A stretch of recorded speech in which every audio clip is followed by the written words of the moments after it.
Buenas tardes a todos vosotros, buenas noches, dependiendo del sitio donde os encontréis.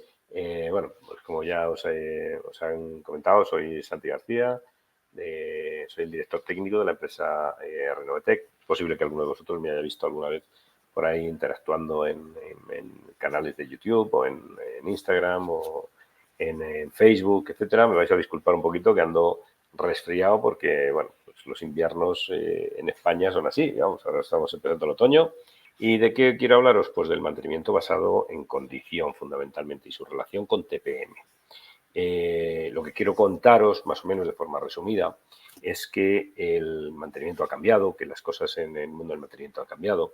Ya no, digamos, esos conceptos que teníamos de que el mantenimiento es preventivo o correctivo o predictivo, pues han ido dando paso a otros conceptos. Es cierto que en esa necesidad de buscar una evolución, pues nos hemos encontrado con un enemigo de esta evolución, ¿no? Que han sido los charlatanes de feria. Es decir, a estos charlatanes de feria que, digamos, han aprovechado de la búsqueda de mejora para ofrecernos cosas, o sea, gente que en general nunca ha pisado una planta, no sabe lo que es una planta, nunca han trabajado en planta de forma directa, entonces se imaginan cómo sería esa realidad y empiezan a contar cosas que son producto de su imaginación, que no son cosas que hayan contado. Suenan en su boca, cuando los escuchas, suenan más o menos bien, pero cuando lo llevas a la práctica te das cuenta que no, que hay cosas que no están resueltas y que no se pueden aplicar. Pero ¿qué ocurre? Pues que muchas de esas propuestas que han hecho estaban mal formuladas, pues le han quitado, no sé, como confianza a otras propuestas que sí que tenían realmente cara y ojos, que sí que tenían posibilidades de salir adelante. Y bueno, pues ahora nos enfrentamos a que esa mala imagen que han dado, pues hay algunos de esos profesionales del mantenimiento, pues pesa a los que de verdad creemos en esto y creemos que el mantenimiento tiene que evolucionar.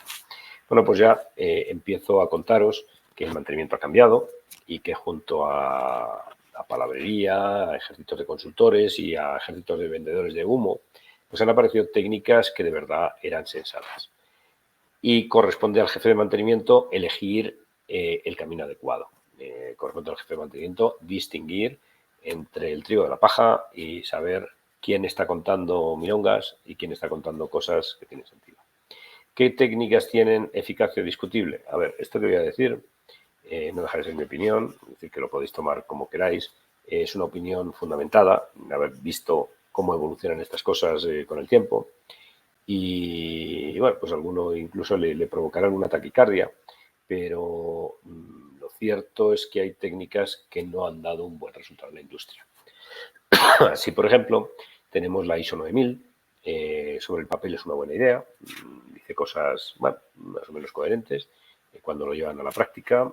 ¿Qué ocurre? Pues que no es más que una estrategia comercial. Y cuando alguien dice implantar una ISO 9000, pues lo que le dice al consultor que está implantando, a mí una ISO 9000 facilita, ¿eh? O sea, eso junto con ese facilita, bueno, tendría que ser la que tenga que ser, ¿no? La ISO 9000 pues será más complicada o más, pero si la única cosa que quieres es la ISO 9000 para tener un sello, que además ni siquiera garantiza que tu producto sea bueno, sino que cumples unos procedimientos que tú mismo te has inventado y has dicho que vas a hacer, pues la ISO 9000 no parece que haya sido. No conozco ninguna empresa que gane más dinero con la ISO 9000 que sin la ISO 9000. Excepto que por tener la ISO 9000, pues puede, no sé, presentarse a un concurso o aspirar a un contrato. Tenemos la ISO 55000. La ISO 55000 que nace con muy buenas intenciones, que dice cosas muy coherentes, que probablemente bien implantada sea una estrategia de mantenimiento buenísima. Pero tal y como se implanta, en la mayoría de los casos, cuando hablo de la mayoría de los casos, hablo del 99% de los casos, se implanta, yo creo que en unos casos para dar trabajo a consultores y en otros casos para dar trabajo a gente que no sabes dónde poner y bueno, pues la pones aquí a vigilar la ISO 55000 pero realmente el jefe de mantenimiento sigue siendo el mismo, sigue haciendo lo mismo que tiene que estar haciendo y esos responsables de gestión de activos son esos que nunca han pisado una planta, que no saben muy bien lo que es una planta, que no me los imagino yo con una llave ahí arreglando nada, ¿no? ¿Qué otra técnica pues ha dado unos resultados discutibles? Lean Manufacturing.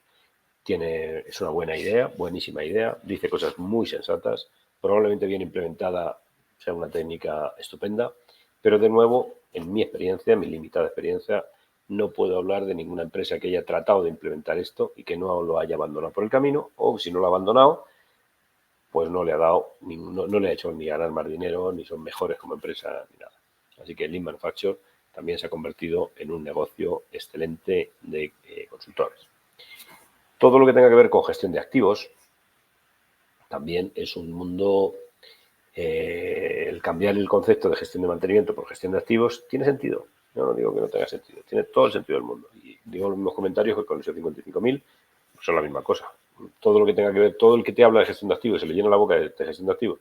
Y cuando tú tratas de entender exactamente qué quiere decir eso de gestión de activos y no terminar de entenderlo, a ver dónde está aquí la clave de la gestión de activos, pues dice, bueno, pues igual me estás contando algo que no me va a ayudar. Bueno, pues ¿qué es lo que yo entiendo muy bien? Entiendo muy bien que el mantenimiento es esa actividad que hacemos para compensar el desgaste y la degradación que el tiempo y el uso provoca en los materiales. La gestión de activos es más amplio que eso. Efectivamente, sobre el papel es más amplio que eso. Pero sobre la realidad no tengo claro que ayude a las empresas ese concepto a mejorar realmente como instalaciones. Yo también hablo desde mi experiencia limitada y conocer pues, a unas cuantas empresas que lo han implantado y han abandonado.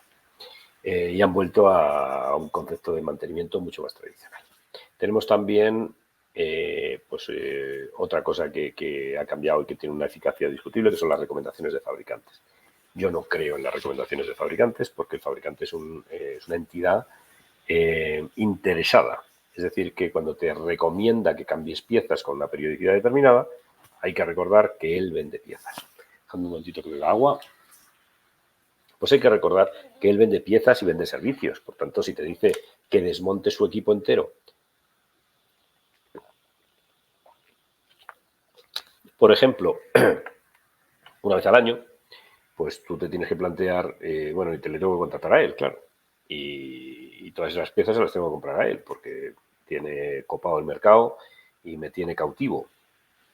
Así que las recomendaciones del fabricante, que no están basadas en ningún estudio serio, es decir, cuando él te dice que cambies una pieza cada 6.000 horas, probablemente se haya inventado la cifra, y sea una cuestión, no hay ningún estudio serio que respalde en muchas ocasiones esa pieza. ¿Por qué no puede estar basado? Porque si te dice 6.000 horas, ¿en qué condiciones? ¿En las tuyas o en las del peor cliente que puedan tener?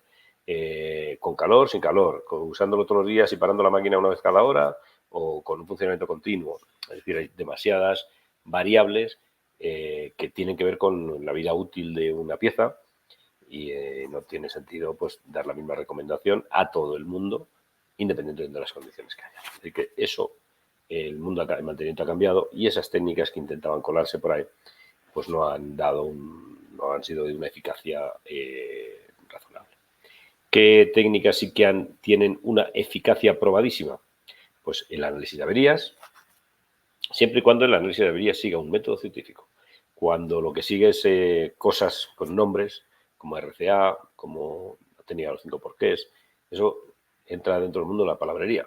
El análisis de averías, es imposible que haya nada en el análisis de avería que se llame root cause analysis, porque cuando sucede una avería, cuando sucede un funcionamiento anormal, cuando sucede un siniestro o cuando sucede un accidente, rara vez se debe a una única cosa que esté al fondo del todo y que se pueda llamar root cause analysis.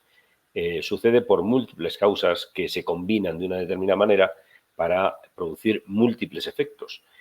No hay una causa, no hay un único efecto, hay muchos efectos y muchas causas implicadas. Así que el RCA, Root Cause Analysis, no es más que una simplificación de la realidad con el objeto de vender una técnica, pero no tiene ninguna base. El mantenimiento basado en condición, pues pero el análisis de averías, cuando se utiliza un método riguroso, un método científico que sí que analiza hipótesis, que prueba esas hipótesis y que sigue estrictamente un método científico, el análisis de averías da un resultado magnífico. El mantenimiento basado en condición ha demostrado ser muy superior a esas estrategias de mantenimiento basadas simplemente en la reparación urgente de averías o esas estrategias de mantenimiento basadas en el cambio sistemático de piezas por horas. El mantenimiento basado en condición dice, si funciona no lo toques y no arregles lo que no está roto. Entonces, esperemos a que haya un síntoma de que el equipo está degradado y entonces intervengamos. Pero si no hay síntoma, no hay intervención. Eso es lo que se basa en el mantenimiento basado en condición. Por supuesto, da un resultado buenísimo. ¿Y de qué nacía el mantenimiento basado en condición? De una técnica desarrollada en principio para el mundo aeronáutico que se llamaba RCM, se llama RCM, Reliability Centered Maintenance. Pero claro, RCM se ha convertido también en un negocio de consultores, con lo cual, ¿cómo distinguir al charlatán de el que de verdad está intentando implementar algo que va a dar resultado? Pues si te hablan de que hay que implementar a RCM en equipos críticos, lo que te están diciendo es que esto es tan complejo que lo vas a tener que aplicar a 3 cositas nada más, porque como quieres aplicarlo a toda la fábrica no puedes, porque te va a llevar 3 vidas acabar la fábrica. Entonces tú lo haces en 6 equipos que no van a tener ninguna trascendencia, por mucho que mejoren esos equipos, la fábrica va a seguir funcionando exactamente igual, pero yo cobro, el consultor cobra y sale corriendo. Lo más adecuado es que te forme en RCM para que no tenga ninguna responsabilidad en el desastre. Entonces, ahora viene alguien y te dice, no, yo te voy a hacer RCM en toda la instalación. Toda la instalación completa va a estar basada en RCM. No equipos críticos, no, toda, porque los equipos críticos, bueno, pues no existen. Lo que existen son los fallos críticos. Y como, bien, eso no lo estoy diciendo yo, lo dice ANFEC, Análisis Modal de Fallos, Efectos y Criticidad. No está hablando de equipos críticos, está hablando de análisis modal de fallos, efectos y criticidad de los fallos. Entonces, ANFEC, RAMS, todas esas técnicas, junto con RCM, van en la misma línea, son técnicas muy válidas, todas nacen más o menos de los mismos principios. Si se aplican bien y se aplican a toda la instalación o a una buena parte de ella, pues nos darán un resultado increíblemente bueno. Por supuesto, el TPM es una técnica interesantísima siempre que la despojemos de palabrería y de consultores. Apliquemos la esencia de TPM. Y la esencia de TPM no es más que implicar a la gente de producción en el mantenimiento, aunque solo sea en la observación, en la limpieza de sus equipos. Eso es lo que busca el TPM. Ahora, tú lo decoras todo lo que quieras para intentar vender un servicio de consultoría, bueno, pues ahí lo tienes. Pero TPM es muy fácil de implementar porque la base es realmente sencilla. ¿Qué técnicas han han sido de una eficacia probada? Pues implementar software de mantenimiento. ¿Por qué? Porque llevarlo hoy en día en papel, pues es no parece que resulte pues no sé, ni lo más útil, ni lo más eficaz, ni lo más moderno. La gestión de mantenimiento asistida por ordenador, los software de mantenimiento, pues han resultado una herramienta muy útil para el jefe de mantenimiento siempre que estén bien implementados. El GRAO, que es la gestión de riesgos asistida por ordenador, los riesgos laborales, también es una técnica interesantísima y implica pues, simplificar y gestionar mejor los riesgos laborales con la ayuda de un software. El GRAO puede estar implementado en el GMAO o no, pueden ser software distintos. La gestión económica de la planta pues también ha dado un resultado, porque implicar al jefe de mantenimiento en la vida económica de la planta, teniendo en cuenta que una empresa es una instalación de servicio, parece interesantísimo. Claro, el mantenimiento basado en condición se basa en una serie de inspecciones, de diagnósticos. Esas inspecciones diagnósticos son las siguientes. En la base de este triángulo, podríamos llamar el triángulo del diagnóstico, están las inspecciones sensoriales realizadas por el personal de operación. Ahora detallamos qué es eso de las inspecciones sensoriales. Son esas tareas que implican al personal de operación y que realiza el personal de operación muy a menudo, con una frecuencia constante. ¿No? Puede ser una vez al día, puede ser una vez cada turno, pues una vez cada 2 horas, pero lo realiza de una forma constante, porque constantemente quiere actualizar el estado de la instalación.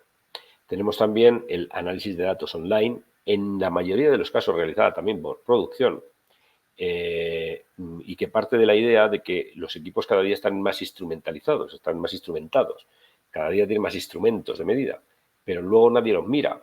Entonces, el análisis de datos online parece una técnica interesantísima, ¿no? Porque nos puede aportar muchísima información. Ya en el campo de juego del mantenimiento tenemos las inspecciones detalladas en campo. Son esas inspecciones, eso que llamamos normalmente gamas de mantenimiento o rutinas de mantenimiento, que se hacen con una frecuencia poco continuada. La frecuencia típica de estas inspecciones es trimestral, cada 3 meses, aunque en determinadas instalaciones puede ser conveniente hacerlos mensuales o llevarlos a semestrales, ¿no? Pero la inspección detallada en campo, con carácter trimestral, parece bueno, pues un complemento ideal de las inspecciones sensoriales realizadas por el personal de operación y de los análisis de datos online.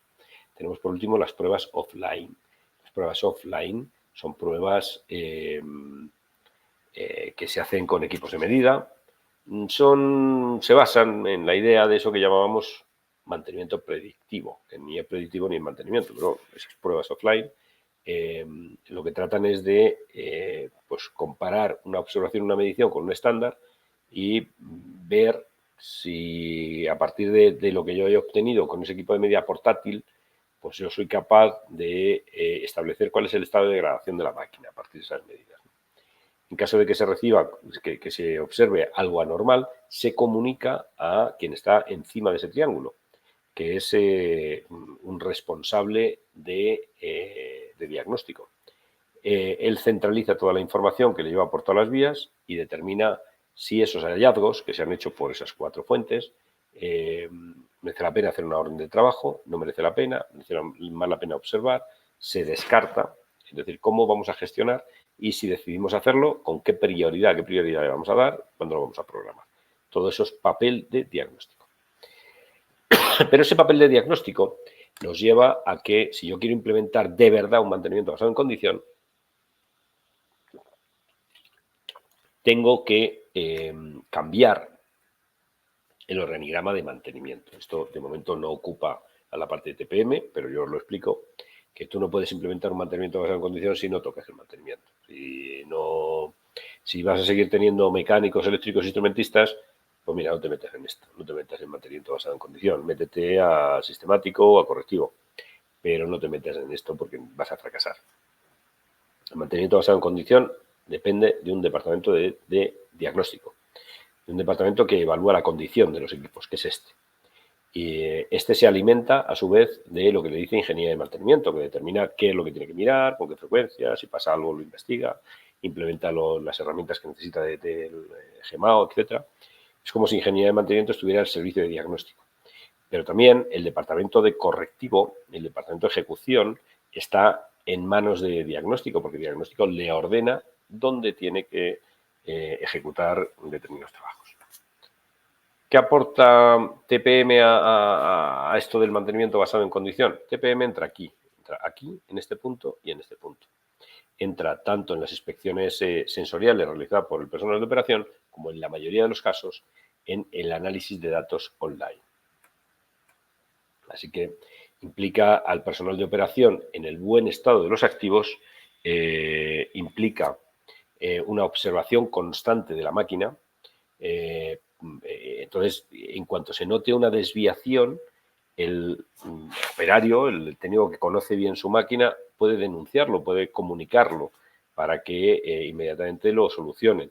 Porque cuanto antes, y esta es una de las bases de TPM, aunque no lo ponga en ningún lado, pero tú cuanto antes detectes una avería, más barato es solucionarla. Cuando tú lo detectas con los primeros síntomas, solucionas esos síntomas y no permites que eso evolucione, con lo cual vas a ahorrar mucho dinero en mantenimiento.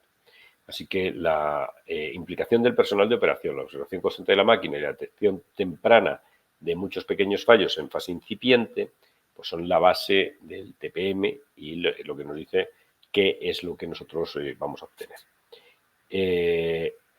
Yo sé que en el TPM, si os cogéis un manual de TPM, dice más cosas. Bueno, yo os tengo que decir que muchas de esas cosas que habla son pura palabrería. No van a mejorar en absoluto nada que tenga que ver con mantenimiento. El mantenimiento de los activos. Esto que yo estoy contando tiene sentido y esto sí que mejora de verdad el estado de una máquina. Es decir, a mí las reuniones, el comité de TPM y tal, pues mira, a mí me la trae, o sea, me importa un poco. yo sé que esto que estoy diciendo tiene sentido. Es decir, yo implico al personal de operación y lo que va a hacer el personal de operación es sentirse como que la máquina es suya y si le pasa algo a la máquina protestará. Observar constantemente la máquina significa que conoce bien los patrones de funcionamiento. En el momento que se aparte ese patrón, lo va a denunciar. Y claro, cuanto antes detecte los problemas, antes los comunicará y antes permitirá la solución. ¿Cuáles son las tareas básicas del TPM? Pues estas 6 que os pongo aquí. Inspección sensorial, es decir, esa que se hace pues con los sentidos, ¿no? Sin equipos. La limpieza, la lubricación, el mantenimiento de primer nivel, la vigilancia de parámetros y la respuesta a alarmas. A algunos les extrañará mucho eso de la lubricación, pero en realidad es una tarea en la que recibiendo una formación mínima, puedes hacerlo muy bien. Y la lubricación lo que te ayuda es a conocer determinados puntos de la máquina, agacharte, ver de por ahí cómo es la máquina. Si lo dejas en manos del lubricador, la lubricación en sí misma quedará mejor hecha. Pero la parte de inspección de la máquina la perderemos. La limpieza de la máquina es importante que la haga también el operador. ¿Por qué? Porque limpiar es inspeccionar la máquina. A la vez que estás limpiando la máquina, estás viendo cómo se encuentra en sitios que normalmente no miras. Mantenimiento de primer nivel implica pues, la resolución de pequeños problemas, creo que es un tubing que se ha salido, una cosa que se ha desenroscado. La configuración de la máquina, es decir, entrar en el software, configurar la máquina, velocidades, temperaturas, presiones, tal, y el ajuste de determinados parámetros. También implica la vigilancia, no el ajuste, sino la vigilancia de que determinados parámetros están dentro de un rango. Y si estuvieran fuera de ese rango, pues habría que actuar. Igual que la respuesta a alarmas. Es decir, a veces la instrumentación va a un sistema de control y ese sistema de control lo que va a hacer es lanzar una alarma, un disparo, y el operador tendrá que responder a esa alarma. Esa es una alarma, ¿qué tenemos que hacer en ese caso de esa alarma? La inspección sensorial consiste en utilizar los sentidos. Consiste en utilizar la vista, el oído, el olfato y el tacto. No consiste tanto en llevar equipos de medida, sino en utilizar esos 4 sentidos. ¿Y cuáles son los aspectos claves para que una inspección sensorial dé buen resultado? Pues, en primer lugar, hay que determinar qué tipos de tareas son las que se van a llevar a cabo. La mayor parte son la observación del equipo. Cuando hablamos de observación incluimos pues, los 4 sentidos, ¿no? Ver, oír, tocar, oler. Y pues observamos los equipos con nuestros sentidos, tomamos datos de parámetros para compararlos con unos rangos normales de funcionamiento y también a veces implica la realización de pequeñas tareas sistemáticas, por ejemplo, pues limpiezas, cambios de filtros, reposición de químicos, reposición de combustibles, etc. Bueno, pero que también resulta esencial ver cómo se registran los resultados. Es decir, resulta esencial que no vayamos con una tablita y con una pinza, con un papel allí escribiendo cosas, porque con un checklist ahí poniendo ok, no ok, porque eso, bueno, pues es más antiguo que hacer el servicio militar con lanza. Esto no tiene, eso en el siglo XX, pues estaba bien, y en el siglo XIX, pero hoy en día en el siglo XXI nos aparecen otras herramientas. ¿Lo queréis hacer en papel? Pues hacerlo mejor en mármol, pulido, ahí esculpido con un cincel, porque es igual de antiguo, pero mucho más bonito. Entonces, ¿qué es lo que os tenéis que plantear? Que tenemos otras herramientas, que hoy pues, han aparecido softwares, han aparecido tablets, han aparecido smartphones, han aparecido incluso muchas herramientas en nube. Tenemos herramientas de sobra de mayor o menor coste, incluso de coste cero, o de costes bueno, muy rentables, que nos permiten registrar directamente a la vez que estamos inspeccionando. Esa es la clave, ¿no? No tener que reprocesar la información y perder tiempo adicional después. Bueno, pues ahí cómo se registran los resultados es una falta importante. ¿Quién determina las tareas a realizar? Pues fijaros que aquí hemos dicho que quien determina las tareas a realizar es ingeniería del mantenimiento. Y ellos son los que tienen que decir qué es lo que quieren que operación mire, ¿no? Así que es importante que esto no lo prepare pues un tipo que se dedica Lo que sea, tiene que detener a ver qué hay que hacer. Bueno, pues tiene que hacerse con un mínimo de cabeza y la gente de ingeniería de mantenimiento pues tiene la formación y los conocimientos adecuados como para elaborar esos checklists de una manera efectiva. En cuanto al análisis de datos online, parte también del TPM, pues resulta que es muy fácil de implementar porque los equipos hoy en día están muy instrumentados, ¿no? Pero claro, requieren alguien que esté mirando todos esos instrumentos de una manera sistemática, ¿no? Una vez al día, una vez cada hora, una vez cada 2 horas. No hace falta que registre nada, el sistema ya lo registra, solo tiene que vigilar que ninguno de esos parámetros está fuera de rango o que está empeorando, subiendo o bajando ese valor de manera preocupante, ¿no? Entonces, pero requiere una persona que esté mirando. Requiere a veces también analizar los datos con herramientas un poco sofisticadas. ¿Por qué? Porque muchos rangos son estáticos, es decir, pase lo que pase con otras variables, se tiene que mover entre este valor y este. Por ejemplo, un diferencial de presión de un filtro, pues me da igual lo que pase en la temperatura y tal, el diferencial de presión tiene unos rangos. Si se va fuera de rango, el diferencial de presión es mayor que un valor determinado, tengo que, bueno, pues tengo que actuar, ¿no? Pero hay otros parámetros que dependen de otras variables. Esos se llaman de rango dinámico.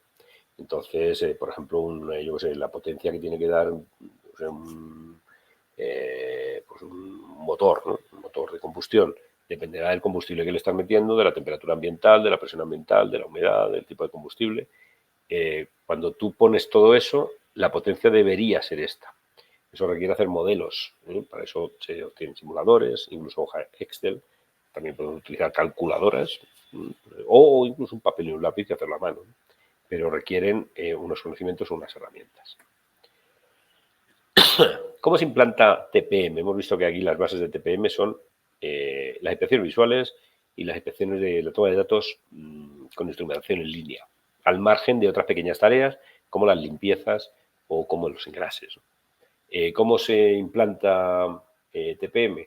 Pues la verdad es que los consultores proponen vías muy complejas, porque, hombre, hay que cobrar, ¿no? Si yo lo hago y me voy y tal, pues cobro un día de trabajo, pero si yo digo que esto es un proceso que tiene que durar meses y tal, pues igual cobro más dinero.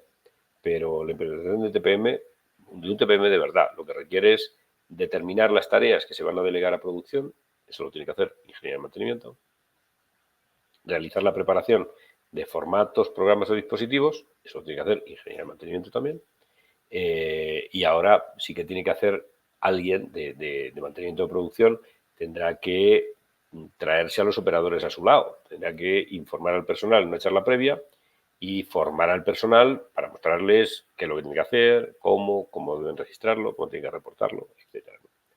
Y por último, una vez que yo pongo todo eso en marcha, tengo que realimentar a los trabajadores que forman parte de ese proyecto TPM de los logros que se van obteniendo, para que se sientan implicados, sientan que de esos logros ellos son los protagonistas, ellos son importantes, ¿no? Hay una parte del TPM que es pura psicología. Bueno, pues ahí tiene que haber un líder que sea capaz de llevarse pues, a un grupo de trabajadores por el camino adecuado, que no es otro que bueno, pues que implicará al personal de operación en la planta. Hay un momento en el que esto resulta facilísimo, que es cuando la planta es nueva. Estás contratando al nuevo personal, les das las instrucciones y haces lo que les digas. Cuando la planta lleva ya 20 años trabajando, el personal tiene más años en la planta que el tipo que quiere implantar TPM, esto resulta bastante más complicado, no es tan sencillo. Por eso ahí es donde entra pues, la psicología, la mano izquierda, el saber cómo tratar a un trabajador para conseguir convencerle y no obligarle o presionarle.